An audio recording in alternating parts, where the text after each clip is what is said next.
Hello everyone, it's finally time for Lenna to arrive on the Elmo alongside her sister Leva. We have been waiting for her for over a year and the time has finally come. I know a lot of you will definitely be pulling for her, so let's see how much investment does she need to sign. I have already published a video going over Leva's kit. If you're interested, feel free to check that out from the link in description. But in this video, we'll check out Lenna's skill kit, team synergy and dupe breakpoints to see why she is so essential for the electric team and how much is the optimal investment on her for your account. So without any more yapping, let's get started.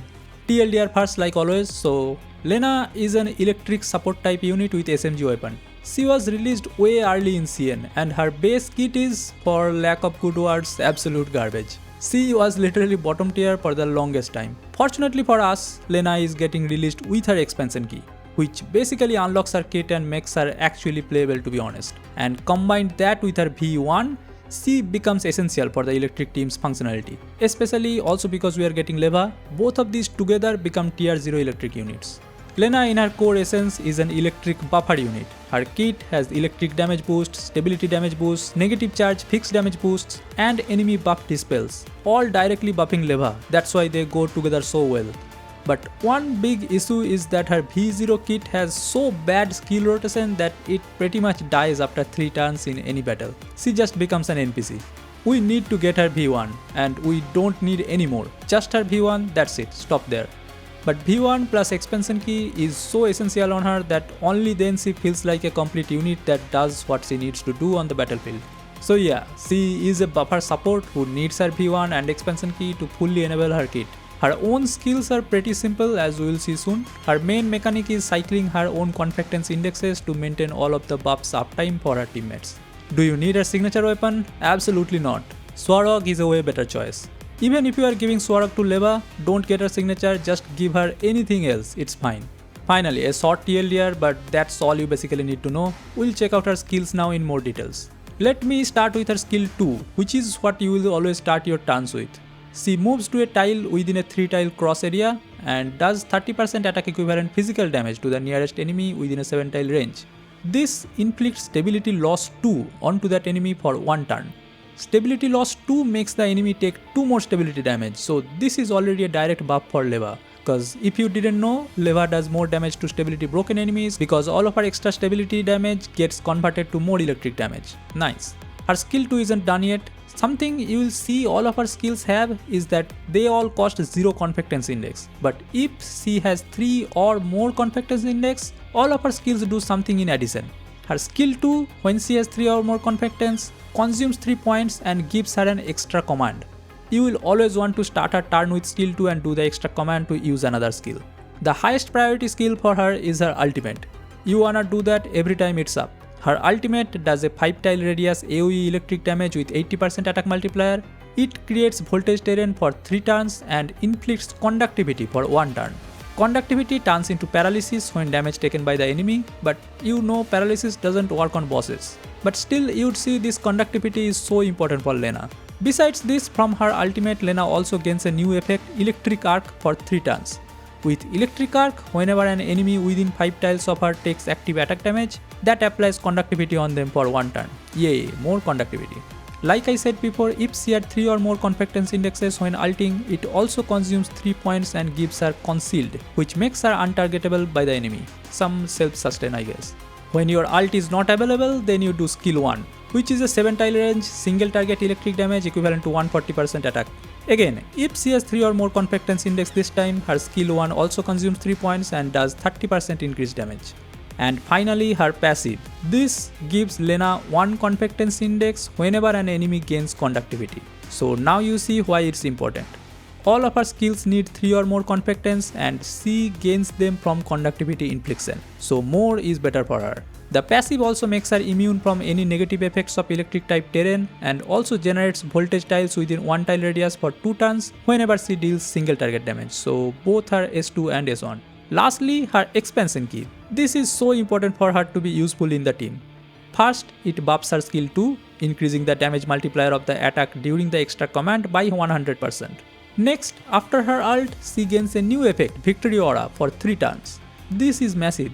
Victory Aura gives +3 stability damage to all electric allies, doubles the fixed damage from negative charge, And when any electric ally triggers the voltage style reaction, they get electric boost 2 for 2 turns, which increases their electric damage by 20%. Do I need to elaborate any further why this is good? I don't think so. It's all around buffs for the full electric team and immediately makes her infinitely more worth for the team. That is not all. For each confidence index point consumed by her during a round, it buffs her own attack by 5% per point up to a 30% boost for the next round. So this improves her own damage significantly as well. Now I'll only talk about one Vertebrae breakpoint, V1 here.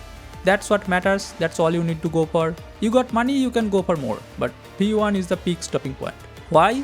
Because her kit didn't sound so bad after the expansion key at V0, right? Well, there's one big flaw there. Her ult is her big important skill that enables everything and gives the victory aura from the expansion key as well. Victory aura lasts 3 rounds, but her ult cooldown is 6 rounds. So after 3 rounds are over, all of her team-wide buffs go bye-bye and you are pretty much a sitting turret in the team. Well, that's not good. Her V1 fixes that. How convenient, isn't it? With V1, her ult will be back again after 3 turns. Wow, so you will have 100% uptime on everything. Yeah, it is sad that her kit is half-baked at V0, but hey, what can you do? That's why you need V1 so that she is useful throughout the whole battle and not just first 3 turns. That's it, easy.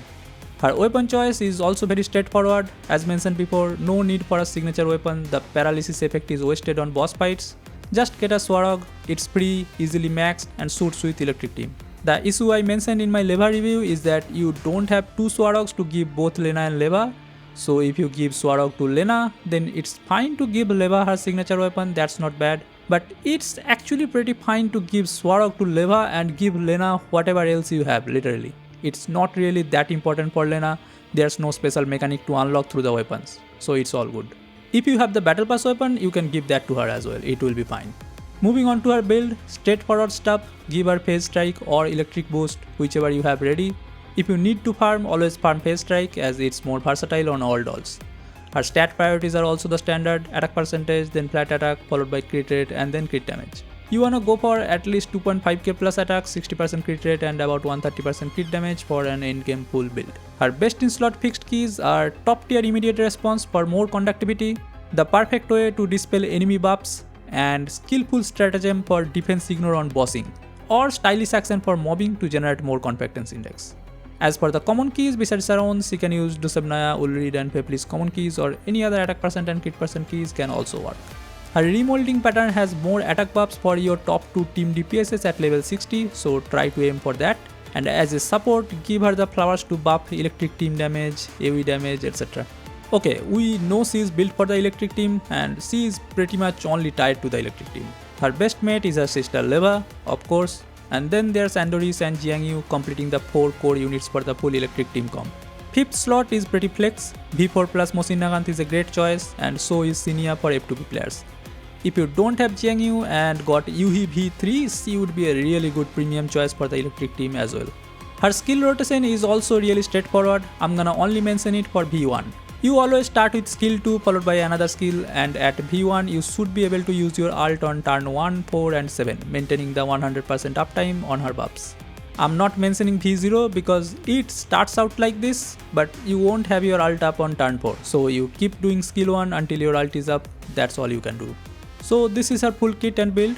What's the final verdict? Well, if you are not into electric, didn't pull for Leva or have no other electric dolls, you can safely skip her, cause pulling V0 only will not bring any value to your account. Of course, remember I'm talking from the perspective of meta and all those bullshit, her value in your dorm is priceless. So go get her if you really like her. But if you are pulling for meta worth, then there's really only one choice to go for, it's V1. No need for signature weapon, no need for any higher dupes, V1 and done. That's it. That concludes our review of Lenna. Her banner should be already up by the time this video goes public. Have you already pulled her? Did you get Leva as well? Or you are saving for someone else like Voimastina or maybe Lorelei like me after watching her most recent reveal. In any case, if you have enjoyed this video and found it helpful, feel free to drop a like and subscribe. Also hit the new hype button, that's helpful too. And as always, if you want to be a part of this channel's community, you have the option to join the channel membership or even send a super thanks. I really appreciate all of your supports lately. Love you all. Thanks for watching and stay tuned for more Girls Frontline 2 content. I'll catch you later. Goodbye.